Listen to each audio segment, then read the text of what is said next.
world today believe God to be a distant, mysterious being who is incomprehensible to the human mind. People don't try to understand God because of a preconceived notion that he cannot be understood.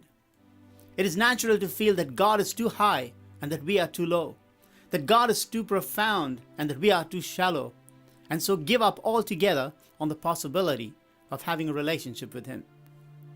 It is easy to feel that if I speak to God, he would not be interested, and that if he speaks to me, I would not understand him. But the Bible shows us that God is so great that although there are many things that we may not understand about him, yet in the things that we need to know about him, he will make himself clearly understood. In the Gospel of Matthew chapter 4, verses 18 onwards, we see Jesus taking a walk by the Sea of Galilee. While walking by the Sea of Galilee, he saw two brothers, Simon, who's called Peter, and Andrew his brother, casting a net into the sea, for they were fishermen. And he said to them, "Follow me, and I will make you fishers of men." Immediately they left their nets and followed him. And going on from there, he saw two other brothers, James the son of Zebedee, and John his brother, in the boat with Zebedee their father, mending their nets. And he called them.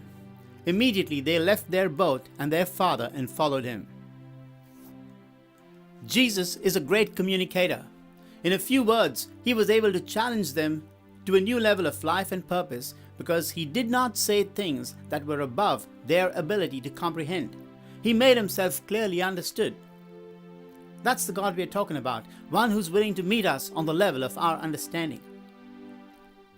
Let's take a closer look at the circumstances Jesus was in and the content of his message that brought such an amazing result. The passage tells us, while walking by the Sea of Galilee, he saw these men. So Jesus was passing by. It was not the right time or a setting for a sermon. Jesus could not preach in that setting. He could only make a call. Peter, Andrew, James, and John were at work. They were fishermen, and fishing was their occupation and livelihood.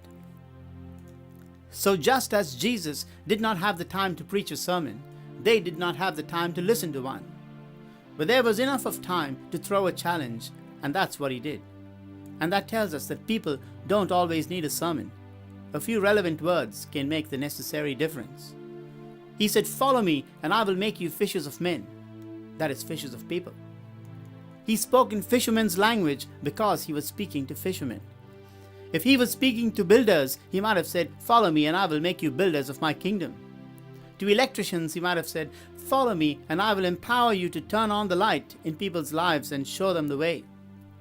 To musicians, he might have said, "Follow me, and I will make your life a song of inspiration to people." To farmers, he might have said, "Follow me, and I will make you reapers of a mighty harvest of souls for my kingdom." But because he was speaking to fishermen, he spoke in fishermen's language, saying, "Follow me, and I will make you fishers of people."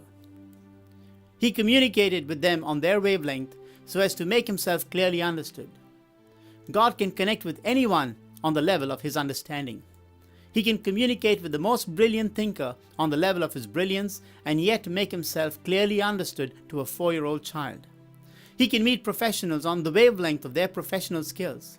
He can connect with doctors on a medical level and with lawyers on a legal level, with chemists on a scientific level, and with students on a school or a university level. He can connect with mechanics on a technical level and with artists on a creative level. He can connect with bankers through finance, with astronomers through their observation, with sailors through navigation, and with pilots through aviation. He can connect with a sergeant major on a military level and with a housewife on a domestic level.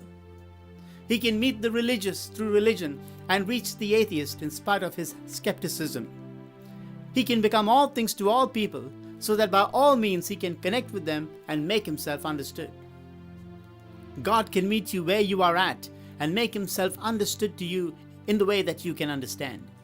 Just as he spoke to Peter, Andrew, James, and John in fishermen's language, so also he will meet us on our wavelength and communicate to us the things that we need to know in a way that he can be clearly understood.